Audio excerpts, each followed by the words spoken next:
संस्कृति मंत्रालय के तहत नेशनल आर्काइव्स ऑफ इंडिया ने पुरालेखों, पांडुलिपियों सहित महत्वपूर्ण दस्तावेजों के डिजिटाइजेशन का कार्य आरंभ किया है।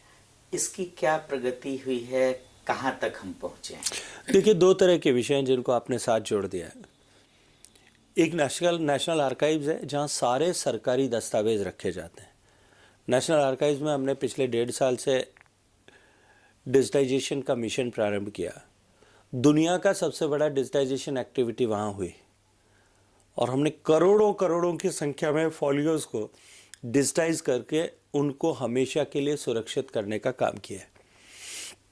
जहाँ तक पांडुलिपियों के संरक्षण का विषय है, माननीय प्रधानमंत्री जी के प्रेरणा से, उनके मार्गदर्शन में हमने देश की इस अमूल्य धरोहर, जो कई शताब्दियों पूर्व जिनको लिखना प्रारंभ किया गया था, कुछ ताड़पत्र पर होंगे, कुछ भोज के पत्तों पर होंगे, कुछ पेड़ की छाल पर लिखी गई होंगे, कुछ सिल्क के पेपर पर लिखे हुए होंगे, कुछ कागज़ों पर हाथ से लिखी गई होंगी, कुछ चित्र के माध्यम से उनके साथ जोड़ करके लिखी गई होंगी।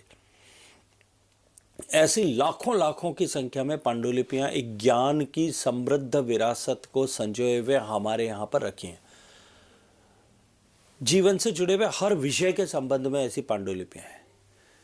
चिकित्सा, आयुर्वेद, खगोल शास्त्र, भूगर्भ शास्त्र और इसके अतिरिक्त जो पशुओं की चिकित्सा, इन सब से जुड़े हुए राग, ताल, लय, छंद, इन सब से जुड़े हुए विषयों पर अनेक अनेक पांडुलिपियां देश में लिखी गई।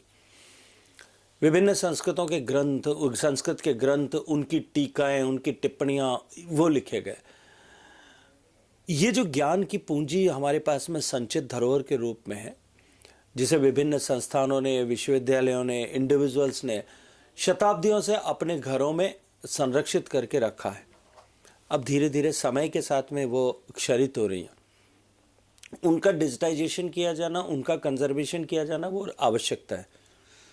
और इस आवश्यकता को महसूस करते हुए सम्मानीय प्रधानमंत्री जी ने इसे ज्ञान भारतम मिशन की संज्ञा देते हुए इसको जो है इस मिशन को प्रारंभ किया।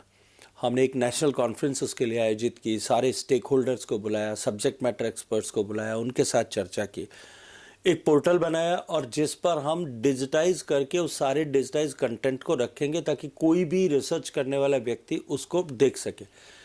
लेकिन यहाँ डिजिटाइजेशन का अभिप्रेत केवल उसको फोटोकॉपी करके और उसका जेरोक्स करके और उसको अपलोड कर देना नहीं है।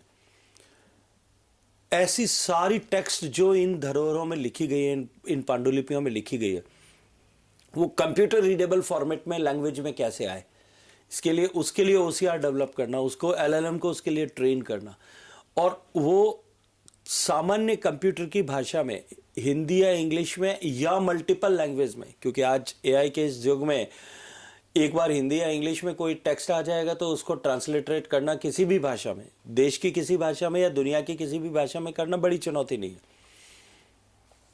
उनको हम कंप्यूटर रीडेबल फॉर्मेट्स में, लैंग्वेजेस में कैसे लेकर के आए, इस पर काम कर रहे हैं। और इसके साथ साथ में ऐसी अनेक पांडुलिपियां हमारे पास में जिनकी भाषा आज भी अज्ञात है, अनडिसाइफर्ड है। उन अनडिसाइफर्ड लैंग्वेजेस को डिसाइफर करने के लिए भी साथ में काम कर रहे हैं। और मैं ये मानता हूँ कि ये मिशन जिस दिन पूरा होगा, और जो लगभग हमने कल्पना की है कि हम 1 करोड़ से ज़्यादा मैन्युस्क्रिप्ट्स को डिजिटाइज करेंगे, मैं आपको पूरे विश्वास के साथ में कहता हूँ कि भारत के प्रति देखने का और भारत के प्रति को सोचने का नज़रिया पूरे विश्व भर का और भारत के लोगों का भी बदल जाएगा।